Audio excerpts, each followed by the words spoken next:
Assalamualaikum warahmatullahi wabarakatuh. Perkenalkan, saya Irwandi Muhammad Zain, dosen tetap di Universitas CRC, mengajar di Fakultas Teknologi Informasi, Program Studi Teknik Informatika.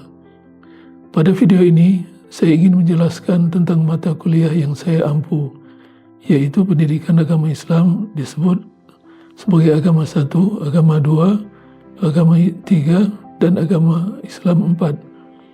Capaian pelajaran lulusannya mencakup sikap, pengetahuan, keterampilan umum, dan khusus. Untuk sikap, 1. Mahasiswa bertakwa dan menunjukkan sikap religius. 2. Mahasiswa menghargai keberagaman budaya, pandangan, agama, dan kepercayaan. 3. Mahasiswa menjalani kehidupan sebagai seorang muslim yang soleh dan taat tanpa terikat ruang dan waktu. Aspek pengetahuan, mahasiswa memiliki pengetahuan yang terintegrasi antara keilmuan dengan nilai-nilai agama Islam. Aspek keterampilan umum, mahasiswa mampu membaca dan menghafal dan memahami surat pendek Al-Quran juz 30. Sedangkan CPMK-nya, 1. Mahasiswa menguasai konsep ilmu, adab, dan manusia dalam Islam. 2. Mahasiswa menguasai ajaran pokok Islam, akidah, syariah, dan akhlak. 3. Mahasiswa menguasai ilmu-ilmu Al-Quran dan hadis. 4. Mahasiswa mampu mencari serta menentukan sumber pembelajaran Islam digital yang benar, mengingat mahasiswa yang diajar berasal dari program studi teknik informatika. Mata kuliah ini saya laksanakan dalam 14 kali pertemuan, sinkronus dan asinkronus, di luar UTS dan UAS. Dalam proses penilaian, saya menggunakan dua metode, yaitu penugasan dan tes tertulis. Instrumen yang saya gunakan soal tes UTS dan UAS online, hafalan, tugas, dan kuis. Adapun komponen penilaiannya terdiri dari 5 unsur, yaitu 25% dari UTS, 25% dari UAS, 20% dari hafalan, 20% dari tugas, dan 10% dari kuis. Saya sengaja memasukkan komponen hafalan sebagai bagian tersendiri karena dalam mata kuliah pendidikan agama Islam ada materi-materi tertentu yang memang perlu dihafalkan oleh mahasiswa, sehingga penilaiannya pun perlu diperlakukan secara khusus, terpisah dari tugas biasa. Pada video pembelajaran ini, saya akan memaparkan pertemuan ke-6 yang membahas tentang akidah, yaitu rukun iman yang pertama, iman kepada Allah Subhanahu wa Ta'ala. Di situ saya jelaskan kepada mahasiswa bahwa iman kepada Allah itu mencakup keyakinan penuh terhadap keberadaannya, keesaannya, baik dari sisi rububiyah, uluhiyah maupun asma wa sifat. Saya juga pada pertemuan ini menekankan bahwa iman ini bukan sekadar pengetahuan di kepala, tapi harus tertanam di hati dan terwujud dalam sikap serta perilaku sehari-hari. Materi ini sejalan dengan CPMK kedua yang saya sebutkan sebelumnya, yaitu penguasaan ajaran pokok Islam mengenai akidah. Harapan saya dari materi ini, mahasiswa tidak hanya faham secara konsep, tapi juga bisa mengaitkan nilai-nilai tauhid dengan bidang keilmuan mereka di teknik informatika. Jadi, selain kompeten secara teknis, mereka juga punya fondasi akidah yang kuat sebagai pegangan hidup. Demikian penjelasan singkat mengenai mata kuliah yang saya ampu ini. Semoga apa yang saya sampaikan bisa memberi gambaran yang jelas mengenai proses pembelajaran yang saya laksanakan. Untuk gambaran lebih jelas, mari kita sama-sama saksikan pembelajaran agama 1 yang bertajuk akidah, iman kepada Allah sebagai berikut. Bismillahirrahmanirrahim. Assalamualaikum warahmatullahi wabarakatuh. Waalaikumsalam warahmatullahi wabarakatuh. Hari ini kita akan membahas materi tentang iman. Sebelum itu kita mulai dengan doa. Bismillahirrahmanirrahim. Raditu billahi rabba wa bil islami dina wa bi muhammadin nabiyya wa rasulah. Rabbi zidni ilma warzuqni fahma. Kalau kita bicara masalah iman, itu pembahasannya panjang sekali. Ta'rif, definisi dari iman, itu bisa banyak pembahasan, banyak pendapat dari para ulama. Al-iman, etimologi membenarkan atas tasdik dengan hati. Kalau terminologinya, ikrar dengan lisan, keyakinan dalam hati, implementasi dengan raga. Jadi ada 3 hal yang harus dimiliki oleh seseorang yang mengakui atau menyatakan dirinya beriman. Al-iqraru bil lisan, wa tasdiqu bil qalbi, wal amalu bil arkan. Dan untuk orang yang mengaku dirinya sebagai orang beriman, tidak sah sebelum diuji, sebelum ada ujian dari Allah tentang keimanan. Jadi rukun iman itu ada 6. Yang pertama, iman kepada Allah Subhanahu wa ta'ala. Kalau ada orang yang tidak mengakui atau menghilangkan satu saja dari rukun iman yang 6, maka telah batal keimanan dia. Misalnya dia mengatakan tidak ada rukun iman yang ke-6, iman kepada qada dan qadar, takdir. Itu telah batal keimanan dia. Apalagi kalau dia menyatakan bahwasanya iman kepada Allah itu tidak ada, otomatis batal keimanan orang tersebut. Dalil-dalil banyak sekali dari Al-Quran yang menyatakan tentang iman kepada Allah. A'udzubillahi minasyaitonirrajim. Am khaliqu min ghairi syai'in am humul khaliqun. Kemudian hafalan kita, laqad khalaqnal insana fi ahsani taqwim, dan banyak dalil-dalil yang lainnya yang menyatakan bahwasanya Allah itu ada. Tafsir dari ayat tersebut diantaranya manusia dan alam semesta ada melalui asal-usul yang jelas. Adanya alam semesta bukan karena diciptakan manusia. Mustahilnya manusia tercipta dengan sendirinya, karena ada kaum ateis. Kalau kelompoknya namanya ateisme, menyatakan there is no God, nggak ada Tuhan. Kalau Tuhan tidak ada, siapa yang menciptakan dia? Siapa yang menciptakan langit dan bumi? Nah, sebagai bukti misalnya pernah terjadi perdebatan sengit antara seorang muslim, tokoh muslim Abu Hanifah yang dikenal dengan mazhabnya mazhab Hanafi, dengan tokoh ateis yang mengatakan bahwasanya Tuhan itu tidak ada. Pada hari yang dijanjikan untuk terjadi perdebatan antara keduanya, dengan sengaja Imam Abu Hanifah tadi terlambat datang. Jadi ditunda kedatangannya, mestinya dia awal waktu, itu pun sudah diniatkan sesuatu. Begitu sampai, langsung ditanya oleh lawan debatnya, kenapa Anda sampai terlambat? Bukankah Anda orang yang beriman, yang jujur dalam melaksanakan tugas? Kata beliau, maaf, tadi di jalan saya lihat ada di pinggir pantai atau di pinggir sungai kapal bongkar barang sendiri, menaikkan barang sendiri, kemudian berjalan dengan sendirinya tanpa ada nahkoda, tanpa ada kru kapal. Apa reaksi dari tokoh ateis tadi? Langsung jidatnya atau keningnya berkerinyit. Sebagai tanda dia tidak setuju. Mana mungkin ada kapal jalan sendiri, muat barang sendiri. Tertawa Imam Abu Hanifah di situ. Itulah, kata dia, jawaban dari pendapat Anda yang mengatakan Tuhan itu tidak ada. Mana mungkin Anda ada, mana mungkin bumi ini ada tanpa ada yang mengadakan. Kemudian beliau bertanya, pertanyaan kedua, apakah Anda percaya dengan adanya Tuhan? Dia tetap mengatakan tidak. I don't believe. Saya tidak percaya dengan adanya Tuhan. Kalau begitu, apakah Anda percaya dengan adanya roh? Roh itu, kalau bahasa kitanya apa? Arwah. Padahal arwah itu bentuk jamak. Mau tidak mau dia akan mengatakan percaya dengan roh yang menggerakkan tubuhnya. Kemudian ditanya oleh Imam Abu Hanifah, kalau Anda percaya dengan roh, sementara tidak percaya dengan Tuhan dengan alasan tidak dapat dilihat, maka itu bertentangan. Karena dia mengatakan tidak ada Tuhan itu karena tidak dapat dilihat. Padahal roh pun tidak dapat dilihat. Kemudian pertanyaan saya yang ringan sekali, coba Anda buktikan bahwasanya Tuhan itu ada. Silakan, siapa yang mau jawab? Izin menjawab, Pak. Untuk pertanyaan Bapak tadi, kenapa Tuhan itu ada?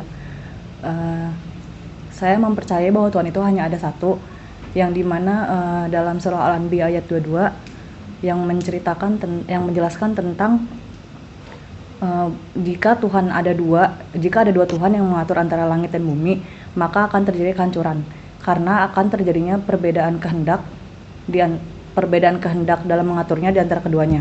Jadi karena alam semesta yang kita ketahui sekarang ini berjalan dengan seimbang dan teratur, itu menandakan bahwa Tuhan itu hanya satu, yaitu Allah Subhanahu wa taala.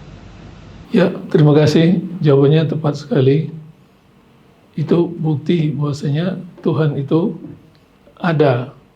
Tuhan bahasa umum, kalau bahasa kitanya Allah kita sebut. Tapi semuanya memahami. Kemudian proses rotasi alam menunjukkan kelemahan manusia. Kemampuan penciptaan hanya dimiliki Allah. Ada kalimat penciptaan. Hak cipta itu hanya milik Allah. Manusia tidak bisa menciptakan apapun juga. Kalaupun Anda dengar atau ketahui dari buku-buku atau bacaan, bahwasanya yang menciptakan bangunan anti gempa, yang menciptakan kapal pesiar, itu kalau dari sisi bahasa agamanya tidak dibenarkan, itu salah.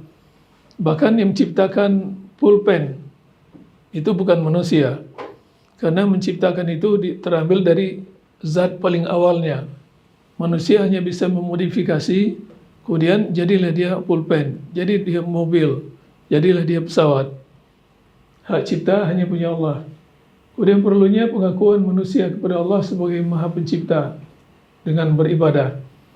Iman itu dikenal sebagai suatu keyakinan yang mantap pada seseorang yang memiliki iman yang benar. Dan iman tersebut yazid wa yankus. Yazidu bitta'ah wa yankusu bil ma'siyah. Iman itu naik turun, fluktuatif. Kadang-kala dia naik, kadang-kala dia turun. Kapan iman itu naik dan kapan iman itu turun? Ada yang bisa menjawab kapan iman itu naik, kapan iman itu turun? Kalau tidak ada, saya terangkan. Al-imanu yazidu bitta'ah wa yankusu bil ma'siyah. Iman itu naik dengan ketaatan dan berkurang dengan maksiat. Akibat maksiat, iman itu turun. Yang jadi masalah iman kita kalau mau jujur, naiknya 1 minggu, turunnya 1 bulan. Itu yang terjadi, fluktuatif. Mengapa harus beriman kepada Allah? Sudah terbukti tiada Tuhan selain Allah, maka mau beriman kepada Tuhan yang mana lagi? Ada istilah ma'rifatullah. Ma'rifatullah, mengenal Allah. Komitmen penghambaan setelah mengakui bahwa Allah adalah zat satu-satunya yang maha tunggal. Dengan mengenal Allah, maka kita akan mengenal hakikat, posisi dan tugas diri kita sebagai makhluknya. Dengan mengenal Allah, maka kita akan semakin dekat dengannya dan akan semakin tebal ketakwaannya. Dengan mengenal Allah secara benar akan hadir ketenteraman dalam hati, terhindar dari penasaran yang berlebihan dan mensifati Allah secara serampangan. Man arafa Allah zala tuhmah wa qala kullu fi'lihi bil hikmah. Yang mengetahui akan Allah, Tuhan, maka hilanglah segala sakwa sangka, keraguan pada dirinya. Dan dia akan mengatakan, ini adalah ada hikmah dari Allah Subhanahu wa taala. Misalnya Allah kasih seseorang penyakit. Kalau dia bertakwa, dia beriman, dia terima sakit itu dengan berbaik sangka dan dia terima dengan ikhlas. Bisa jadi Allah hanya bisa mengampuni dosanya dengan memberikan penyakit semacam itu. Kemudian beberapa sifat Allah yang berkaitan Asmaul Husnanya. Allah pasti ada. Auzubillahi minasyaitonirrajim. Zalikumullah rabbukum la ilaha illa huwa khaliqu kulli syai' fa'buduhu wa huwa ala kulli syai'in wa huwa ala kulli syai'in wakil. Ada nama Allah di situ. Kira-kira Anda dapatkan nama Allah di situ di ayat tersebut. Apa? Khaliq. Huwa khaliqu kulli syai'. Khaliq itu maha pencipta. Wal awwal wal akhir wal zahir wal batin huwa bikulli syai'in alim. Ada nama Allah di situ. Wal batin. Al-awalu wal-akhiru, az-zahir wal-batin. Nama Allah batin, rasanya nggak ada.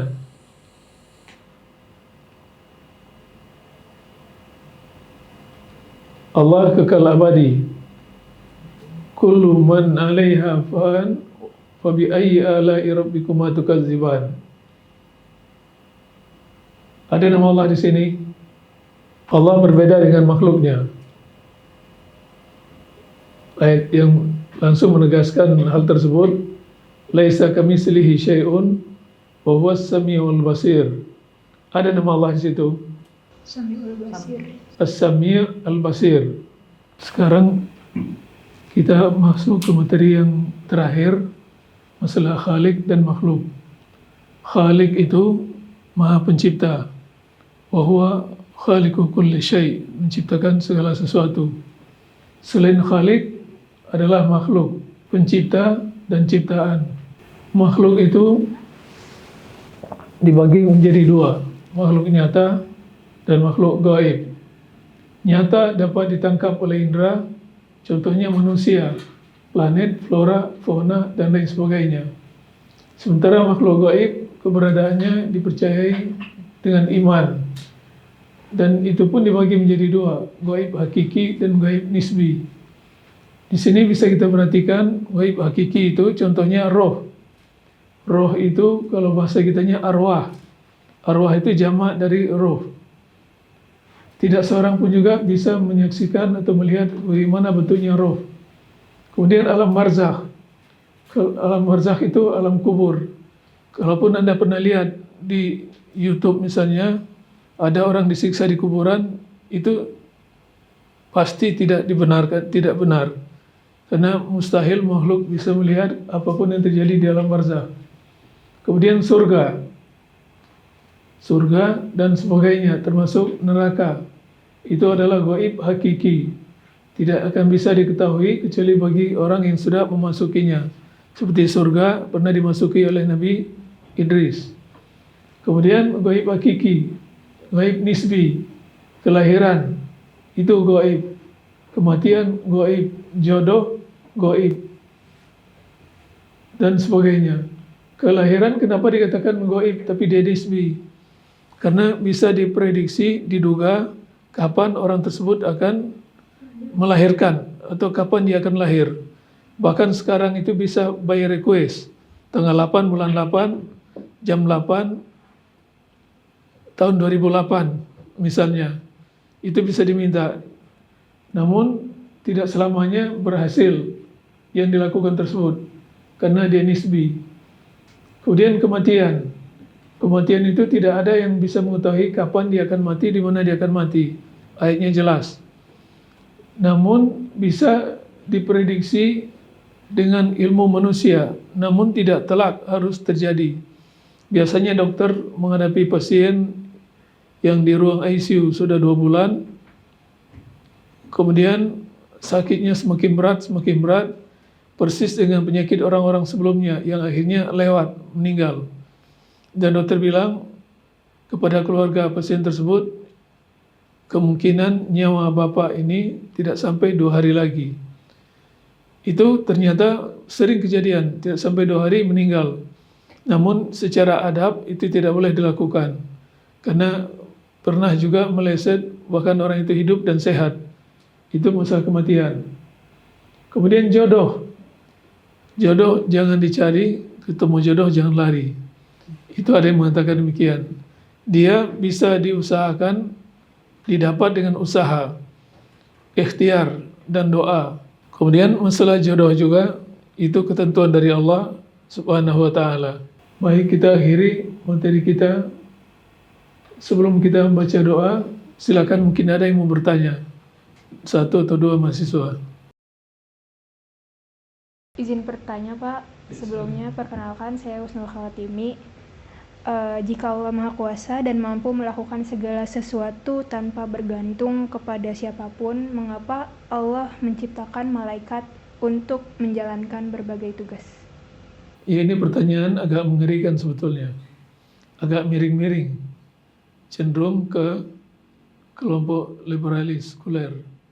yang mengatakan, bahkan mereka mengatakan kalau memang Allah itu Maha Kuasa, sanggupkah Dia menciptakan sesuatu sehingga Dia tidak mampu melakukan sesuatu? Contohnya, sanggupkah Allah itu bikin batu yang sangat berat sehingga Dia sendiri tidak mampu untuk mengangkatnya? Itu pertanyaan yang agak miring. Sebetulnya apapun bisa Allah lakukan sendirian tanpa ada bantuan siapapun juga, hanya dengan kun fayakun. Justru dengan menciptakan malaikat yang membantu tersebut dan memerintahkan, itulah kuasa Allah Subhanahu wa taala. Diciptakan malaikat dan diperintahkan untuk bertugas sesuai tugas masing-masing. Itu adalah bukti bahwasanya Allah Maha berkuasa, Maha kuasa, Maha melakukan apapun juga yang Dia inginkan. Saya kira materi kita untuk hari ini cukup sekian. Sama-sama kita baca kafaratul majlis. Subhanallahumma wa bihamdika asyhadu an la ilaha illa anta astaghfiruka wa atubu ilaik. Assalamualaikum warahmatullahi wabarakatuh. Waalaikumsalam warahmatullahi wabarakatuh.